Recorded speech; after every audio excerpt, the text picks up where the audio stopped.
This is Motherhood Unmasked, the podcast for real talk about the challenges moms face.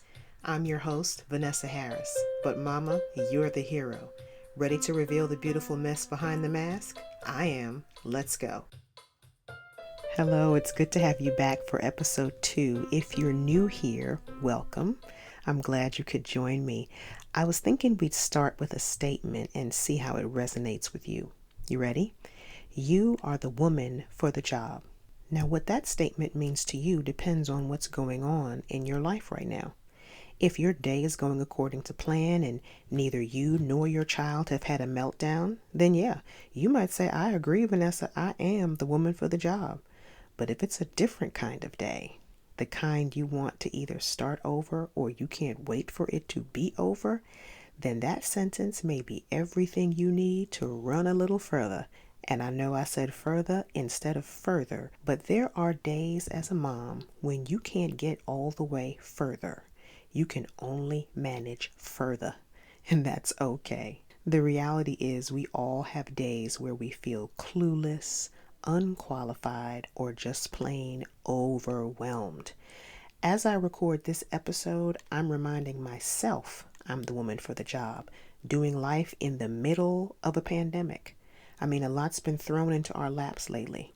All the places we sent our kids for education and entertainment are closed, so everything has fallen back on us. And I like how Crystal Evans Hurst summed it up. She said, we can't outsource like we used to. Isn't that good? But that statement I said earlier, you are the woman for the job, that thing has pulled me back from the ledge many a time over the years. It was a gift given me by a friend, and I'm pretty sure neither one of us knew its long-term impact when she said it. At the time we were living in Maryland, where my family started and where we would later be stationed again. Our boys, who are 17 months apart, were both young. I'm not even sure the youngest was even a year old. So needless to say, I was busy and at the time still new to the whole stay-at-home mom life. I missed my results-driven field of medicine, and I was struggling to embrace the do your best now and we'll see how it works out down the road reality of motherhood. And I was not having a good day. Make that several not so good days when my friend Cameo called to check in. She had boys who were similar ages, so we often traded laughs, tears, and prayers. But this particular day, I was depressed and overwhelmed. And what made it worse was I was mad, I was overwhelmed. For heaven's sake, I used to work 36 hours on call, taking care of kids in all kinds of conditions. So what was my problem? This shouldn't be that hard.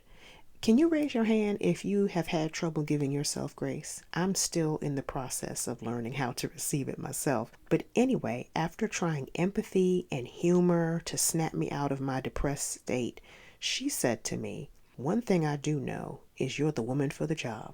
That's it. Sounds simple, but it shifted everything for me. Because guess what? You don't happen to be the mother of your children. God knew everything about you and the children he'd give you when he matched you up. You're just the woman your kids need to help nurture, instruct, and shape them into the people he designed. Likewise, your children are just the ones you need to teach you things like grace, patience, and perseverance. And believing that changes everything. Because then you realize there's no plan B, right? There's no other mom behind door number 2. You're it. You're the chosen one, and there is no sub. So even when you have had a mom fail day, the kind where you fall flat on your face 7 times, you'll get up every time. You might need to give yourself a pep talk.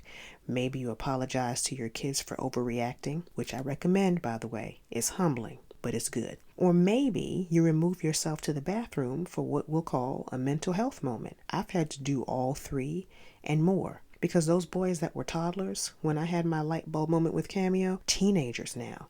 And along the way, were joined by their sister who's now 10. And let me tell you, those 3 children are priceless blessings who've also made me question what business I have being anyone's mother. But quitting is not an option. The fact you gave birth to your child, were selected as her foster mom, or approved to adopt him is the confirmation you have the personality and temperament necessary to raise your children. In the first episode, I talked about coming alongside you as your coach and cheerleader, but I think corner woman fits better than cheerleader because it's more strategic than rah-rah. No offense to cheerleaders. But if you're familiar with boxing, then you've heard the term corner man. If not, that's fine. The only reason I know is I grew up watching boxing with my dad. So I know that every boxer has a corner man who's key in helping the fighter win the bout. They do motivate, but more than that, they give tactical advice based on what the fighter is up against.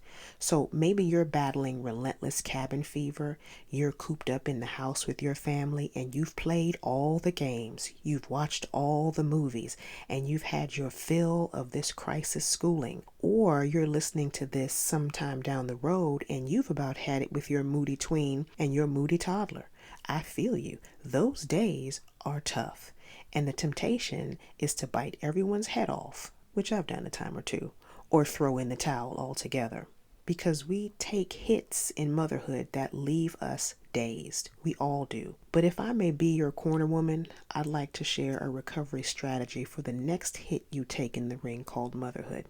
First of all, let's take a step back and put a little space between you and the situation. And then while you're there, take a deep breath. We're going to release some tension in our body and get some oxygen flowing to our brain so we can think clearly. And while we're there, we will pray. Nothing fancy, just make it quick and to the point. What you're asking for is the right perspective on the situation. Because when you're too close to an issue, you can't see all the angles the way you need to. And so that's what we want. And then when you get the truth about the thing, tell your feelings. I mean, literally, tell yourself the truth of the matter in spite of how you feel.